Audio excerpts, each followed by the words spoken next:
So you're thinking of starting a keto diet. Let's get you through the fat burning process. Let's start.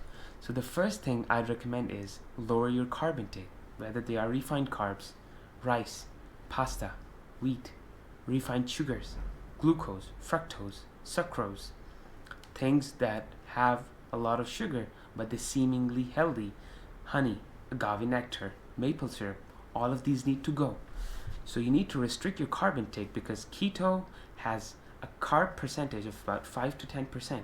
About 20 to 25% is protein and about 70 to 75% are fats. You need to cut down the carbs to get into a ketogenic state. Now, cutting down carbs will also do one good thing, and that is it will actually turn down the levels of insulin and increase the level of glucagon. So by turning down the levels of insulin, your body will actually go into a fat burning process rather than a fat storage process. So if you eat a lot of carbs, a lot of insulin gets released. And if a lot of insulin gets released, it actually converts the carbohydrates into the fats, and the fats are stored as fatty acids or triglycerides in your cells. They are not being burnt.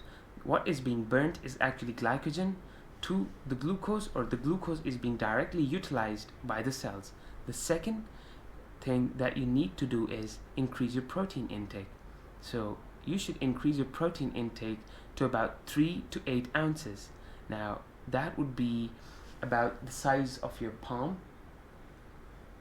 That would be enough. But if you are a weightlifter, a bodybuilder, or someone who's really physically active, if you are an athlete, or you do a lot of cycling, a lot of running, you should increase your protein intake appropriately so that it actually does not exceed 25% of your daily caloric intake.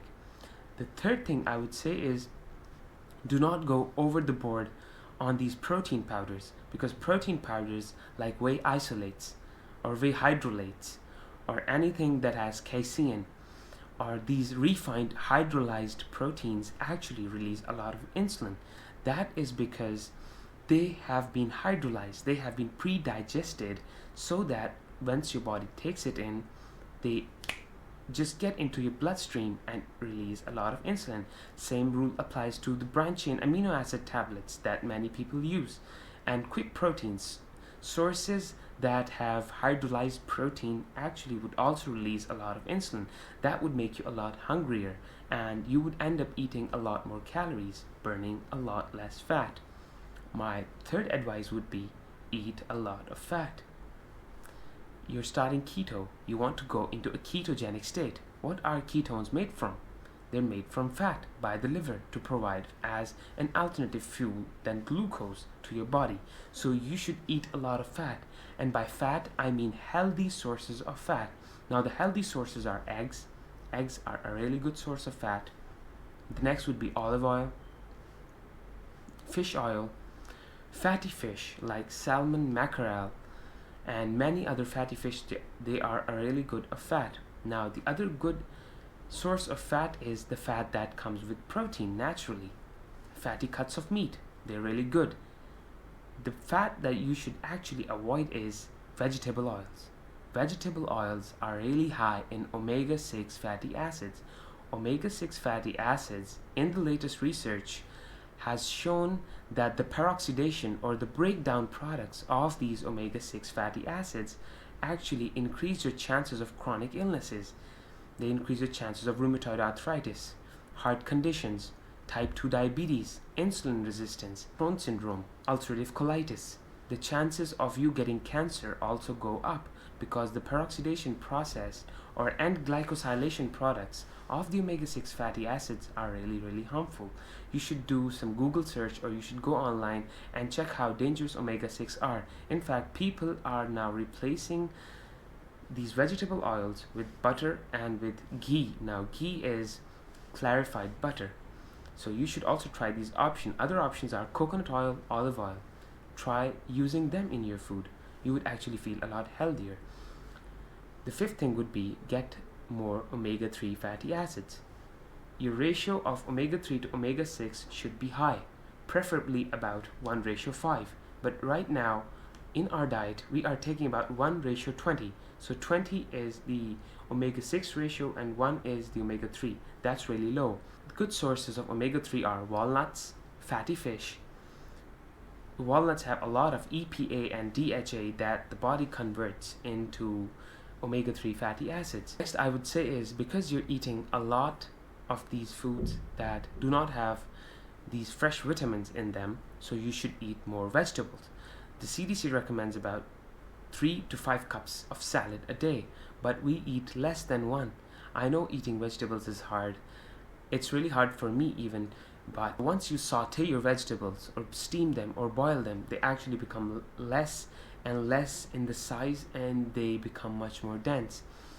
And if you add olive oil, butter, MCT oil or coconut oil to your vegetables, that would help you a lot, because vegetables have these flavonoids and these anti-inflammatory chemicals. Many have phytonutrients, and if you add fat to your vegetables, I'm not talking about salad dressings, they are another story. They're not good for your health. I'm talking about these healthy fats like avocados. If you add them to your vegetables, you would have a lot easier time digesting your phytonutrients, your flavonoids, your anti-inflammatory compounds. So you should add healthy fat to your vegetables. The next point is fruits. Now, fruits that you can eat are fruits that are low in sugar, fructose. The perfect fruit for a person on a keto diet would be berries.